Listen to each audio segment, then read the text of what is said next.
आज हम रस के पार्ट 2 के बारे में आपको बताएंगे। कल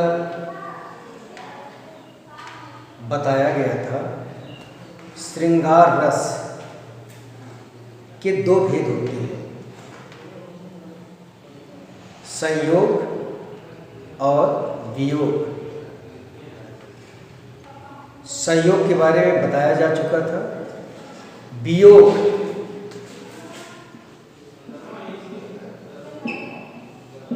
श्रृंगार रस का वियोग। वियोग का तात्पर्य होता है बिछोहा, बिछुड़ जाना। जब नायक और नायिका का बिछोहा हो जाता है, उस समय जो चित्रण प्रस्तुत होता है उसे श्रृंगार वियोग रस कहा जाता है। उदाहरण,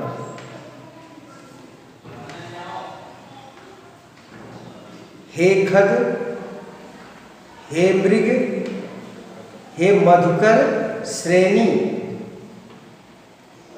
तुम देखी सीता मृग नैनी।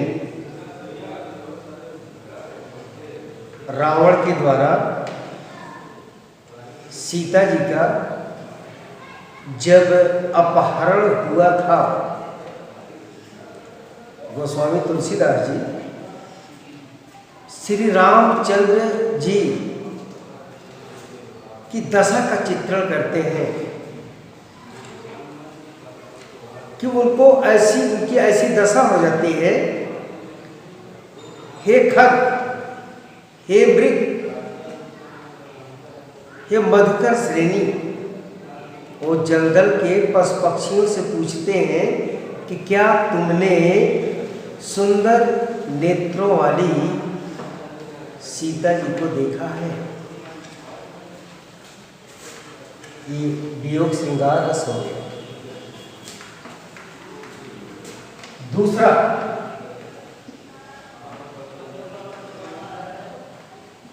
करुण रस।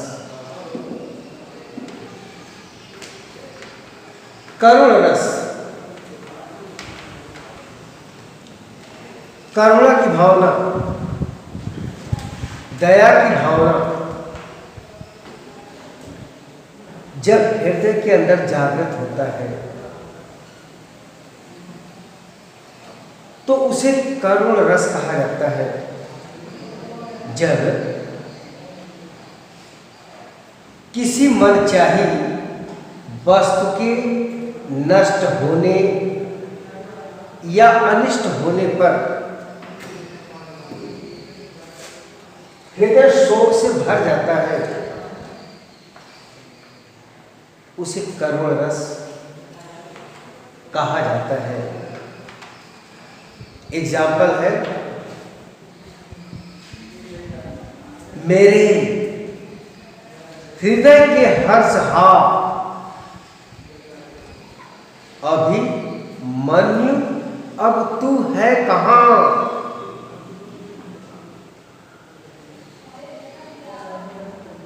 अर्जुन के लाडले पुत्र अभिमन्यु थे और अभिमन्यु को अर्जुन की अनुपस्थिति में चक्रव्यूह युद्ध के अंदर भेजा गया और कम उम्र का अभिमन्यु युद्ध में मारा गया। उसका चित्रण कवि कहते हुए कहता है,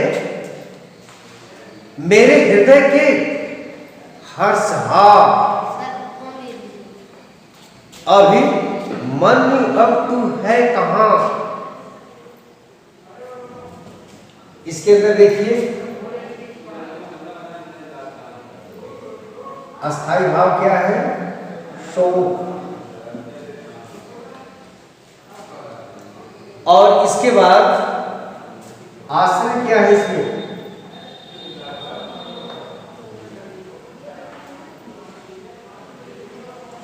द्रौपदी। और इसके अंदर सब्जेक्ट यानी विषय क्या है?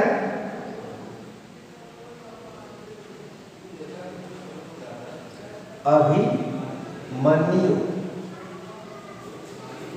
और उद्दीपक क्या रहा है? उनका परिवार जो शोक से भरा हुआ था। अनुभाव क्या है? स्वाभाविक जब किसी की मृत्यु होती है नेत्रों से आंसू बहने लगते हैं। और संचारी भाव क्या है इसके अंदर? कि द्रौपदी का यानी अभिमन्यु को बार बार याद करना और बीच बीच में जड़वत हो जाना। ये हो गया करुण रस। और करुण रस के बाद जो तीसरा रस है वीर रस।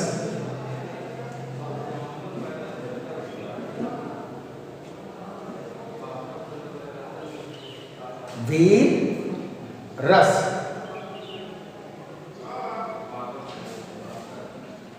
वीर रस में क्या होता है?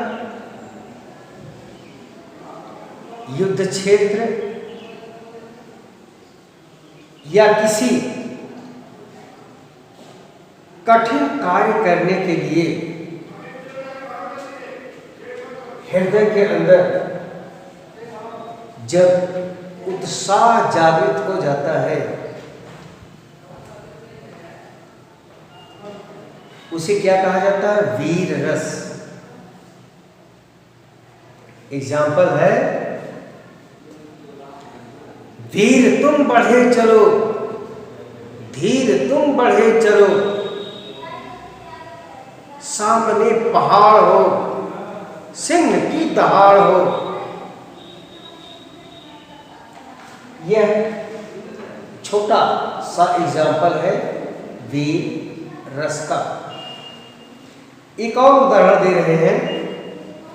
चहत तुरंग चतुरंग साज शिवराज, चहत प्रताप दिन दिन अति जग में, भूषण चढ़त मरहट अन के चित्त चाव, खग खुली चढ़त है अग्नि के अंग में।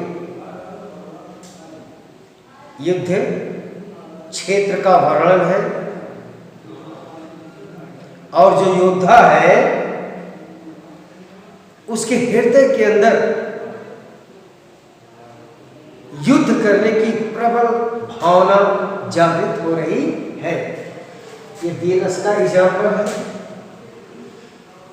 और जो चौथा है विभत्स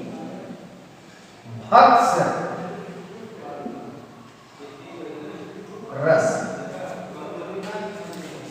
विभत्स का जो अर्थ होता है घृणा।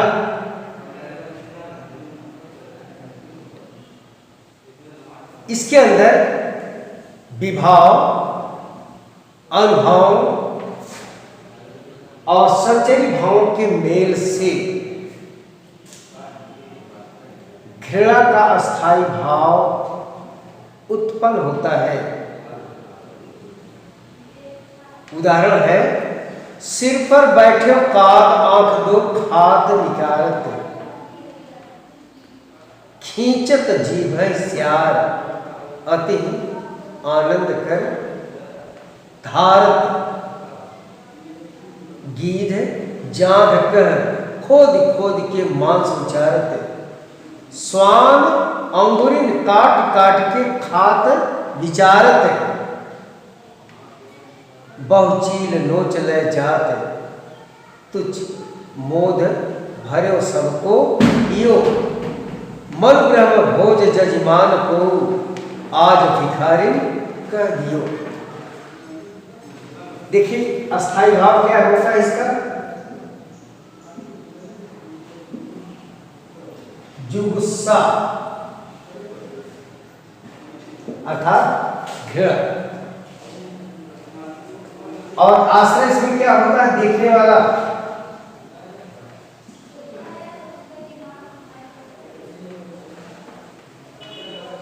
देखने वाला क्या हो गया, आश्रय। और इसमें देखिए विषय क्या है, गिद्ध।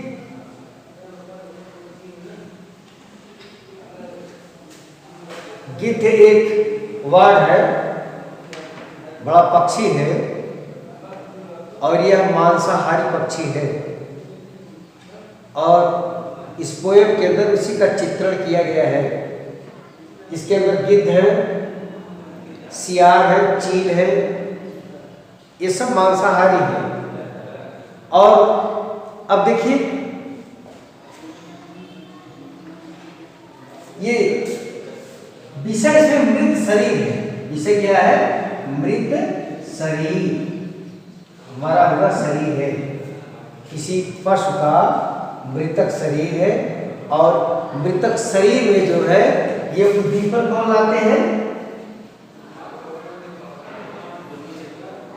ये गिद्ध हो गए, सियार हो गए, चील हो गए। और इसके बाद अनुभाव क्या है, घेरा। और संचारी भाव क्या है, दीनता।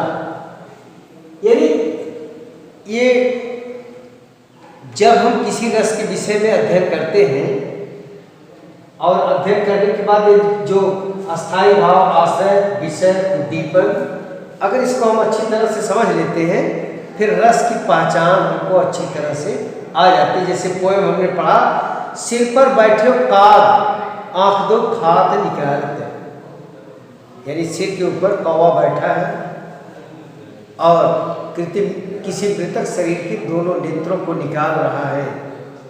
खींचत जीव है सियार अति आनंद कर धारत। और उधर सियार क्या कह रहा है, उसकी जीवा को खींच रहा है।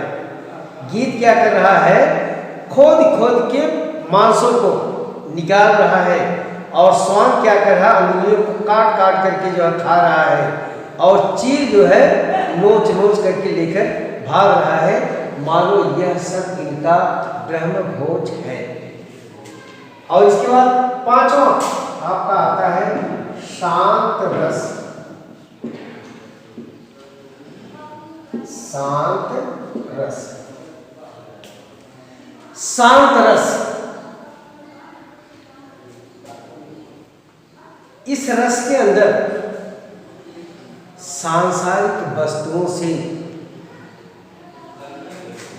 विरक्ति होकर के आंतरिक आनंद उत्पन्न होने लगता है। उदाहरण है, मन मस्त हुआ फिर क्यों डोले, हीरा पायो गांठ गठियायो बार बार, वाको क्यों खोले। अब देखिए इसका अस्थाई भाव क्या है,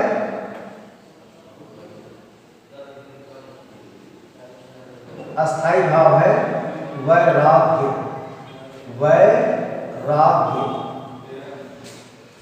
वैराग्य किसको प्राप्त होता है, जो अपने मन को वश में कर लेता है। और इसमें आश्रय क्या है, कवि। कवि अपने मन के चित्रण को प्रस्तुत कर रहा है। और इसके अंदर विषय क्या है, विषय जो है कवि ईश्वर अर्थात आनंद की प्राप्ति कर लिया है, ये है इसके अंदर रस। और उद्दीपन इसमें क्या है, ईश्वर भक्ति का वातावरण है। और लास्ट में अनुभाव, ईश्वर की भक्ति में लीन होना। और संचारी भाव क्या है, जो है संचारी भाव है इसके अंदर आनंदित होना, पुलकित होना। और जब हम ईश्वर का ध्यान करते हैं तो हमारे अंदर शांति और आनंद की लहर उत्पन्न होती है। ऐसे चित्रण को क्या कहा जाता है, शांत रस। ये काव्य के अंदर जब हमको ऐसी अनुभूति होती है, देखने पर सुनने पर या पढ़ने पर तो शांत रस प्रस्तुत होता है। आगे है हास्य रस।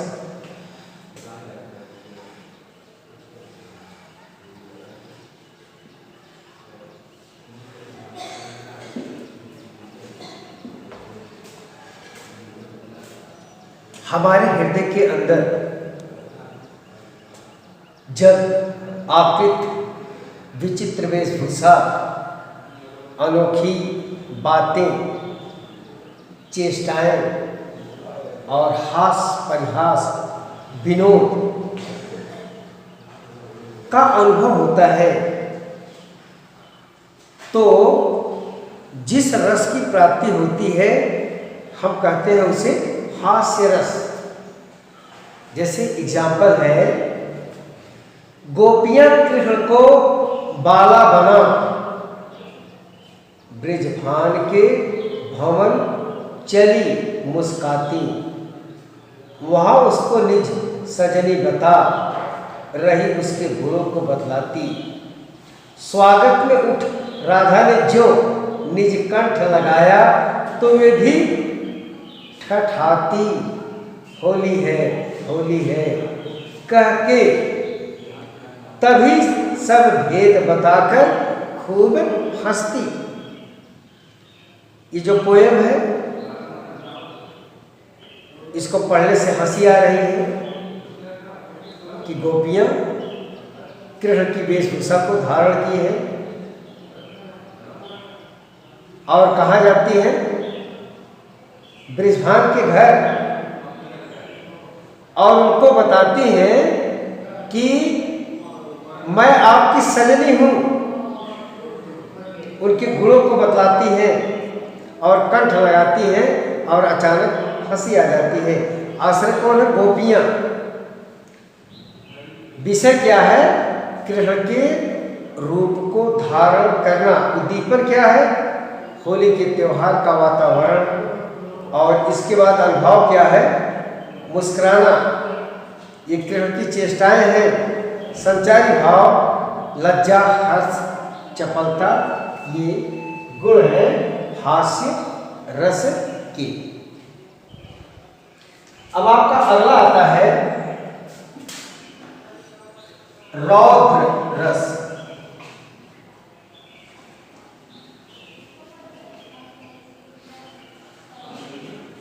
रौद्र रस, रस के 3 पॉइंट होते हैं: विभाव, अनुभाव और संचारी भाव। और इनके मेल से जब क्रोध के अस्थाई भाव का जन्म होता है तो उसे हम कहते हैं रौद्र रस। इसका उदाहरण है, उस काल मारे क्रोध के तन कांपने उनका लगा, मानो हवा के वेग से सोता हुआ सागर जगा। ये अर्जुन के युद्ध क्षेत्र का वर्णन है। और अर्जुन इतने क्रोधित हो जाते हैं कि उनका शरीर कांपने लगता है। यानी अस्थाई भाव क्रोध। आश्रय कौन हो गया? अर्जुन। और विषय क्या हो गया कि जयद्रथ ने अभिमन्यु को मारा था, ये सब्जेक्ट हो गया। और उद्दीपन क्या हो गया? क्योंकि उस रण क्षेत्र के अंदर केवल चक्रव्यूह को तोड़ने वाले अभिमन्यु थे। और अनुभव क्या हो गया? शरीर कांपना। और जब शरीर कांपता है मुख भी लाल हो जाता है। संचारी भाव क्या है? उग्रता, चपलता, ये सब है इसके संचारी भाव। आपका 8वां आ जाता है, 8वां रस भयानक रस। भयानक रस काव्य के जिस अंक को पढ़ने पर या देखने सुनने पर मन के अंदर भय पैदा हो जाता है, उसे क्या कहा जाता है? भयानक रस। जैसे एग्जाम्पल है, एक ओर अजगर लख, एक ओर मृगराय, बिकल बटोही बीच ही पर्यो मूर्छा छाया। एक राहगीर है, यहाँ विषय आश्रय जो है राहगीर है, अस्थाई भाव भय हो ही गया। और इसके बाद विषय क्या है? अजगर और शेर, ये दोनों हैं, दोनों को देख रहा है, एक तरफ अजगर और एक साइड शेर। कह रहे हैं कि उनको देख करके वह मूर्छित, इतना डर गया, मूर्छित होकर के गिर गया। इसके अंदर उद्दीपन क्या है? जंगल, भयानक जंगल, और अनुभाव क्या है? मूर्छित होकर के गिरना। और संचारी भाव क्या है? मूर्छा, बेहोश हो जाना। अब ये अगला आता है आपका जो है अद्भुत रस। अद्भुत रस, अद्भुत रस, विलक्षण रस। इसके अंदर जो है अलौकिक, आश्चर्यजनक वस्तु, दृश्य या घटना आदि को देखने से जब आश्चर्य, वंडरफुल की कंडीशन पैदा होती है तो उसे क्या कहते हैं? अद्भुत रस। जैसे राग है कि रूप है कि, रस है कि जस है कि, तन है कि मन है कि, प्राण है कि प्यारी है। इसके अंदर देखिए, ये श्री कृष्ण का दर्शन कर रहे हैं सुदामा, एक मित्रता का जब दर्शन होता है, दो मित्रों का दर्शन होता है, तो देखिए वहाँ स्थायी भाव क्या होता है? विस्मय। और आश्चर्य इसके अंदर क्या है? आश्रय क्या है? सुदामा। और उद्दीपन क्या है? कि झोपड़ी के स्थान पर महल बन गया। और विषय सुदामा की जो स्त्री है वो विषय है। और अनुभाव आश्चर्यचकित होना, संचारी भाव हर्ष, मोह, अस्मित आदि जो है ये अद्भुत रस के लक्षण हैं। सुदामा झोपड़ी के अंदर रहते थे। मथुरा श्री कृष्ण के यहाँ पधारे और श्री कृष्ण ने उनका जो 3 मुट्ठी चावल था उसको खा करके उपहार में 3 लोग प्रदान कर दिए। इनकी झोपड़ी महलों में बदल गई। और उसी को कवि कह रहा है, यहाँ चित्रण कर रहा है कवि, राग है कि रूप है कि रस है कि जस है कि तन है कि मन है कि प्राण है कि प्यार है। अब ये वात्सल्य रस,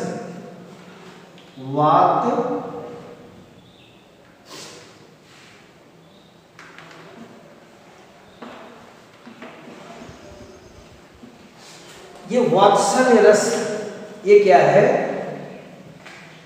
कि जब छोटे बालक बालिकाओं के प्रति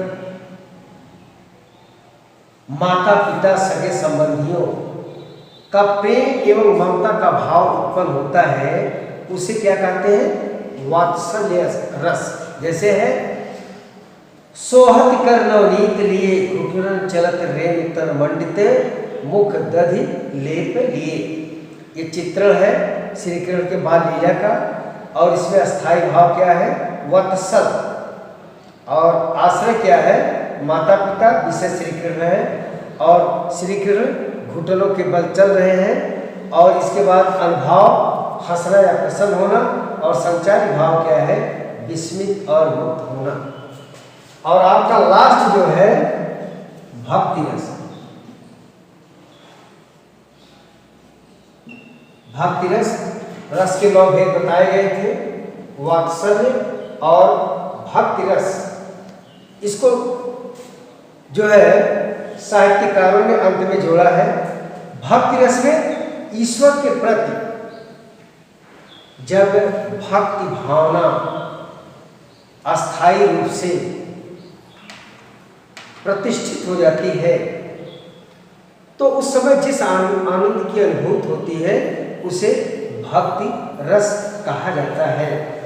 जैसे मीराबाई अपने विषय में कह रही है, मेरे तो गिरधर गोपाल दूसरों न कोई, जाके सिर मोर मुकुट मेरे पति सोई, साधु संग बैठ बैठ लोक लाज खोई। अब तो बात फैल गई जाने सब कोई। इसमें अस्थाई भाव ईश्वर के प्रति अनुरक्त होना। आश्रय क्या है? मीराबाई और विषय श्री कृष्ण, और इसके बाद कृष्ण की लीलाएं सत्संग जो मीरा को प्रभावित करती थी, ये उद्दीपन हो गया। अनुभव रोमांच और यानी कृष्ण के प्रेम में अश्रु को बहाना, ये हो गया अनुभव। संचारी भाव क्या हो गया? हर्ष गर्व निर्वेद आठ। ये जो 11 रस है इसके बारे में आपको एक्सप्लेन किया गया है। और एक थर्ड वीडियो जो हम आपको देंगे उसमें हम ये पहचान बताएंगे और रस के कुछ इंपॉर्टेंट पॉइंट्स देंगे कि रस को हम आसानी से कैसे पहचान सकें। और इसके बाद जो अस्थाई भाव, विभाव और इसके बाद अनुभव, संचारी भाव, इसकी पहचान हम अच्छी तरह से कर सके। और किसी भी प्रकार का कोई रस हमको दिया जाए तो उस रस को हम तत्काल पहचान लें। और परीक्षा में आपको 3, 4, 5 किस्म के प्रश्न पूछे जाएंगे और जिस टाइप के प्रश्न पूछे जाएंगे उसको भी हम थर्ड वीडियो के अंदर आप लोगों को बताएंगे। Thank you very much.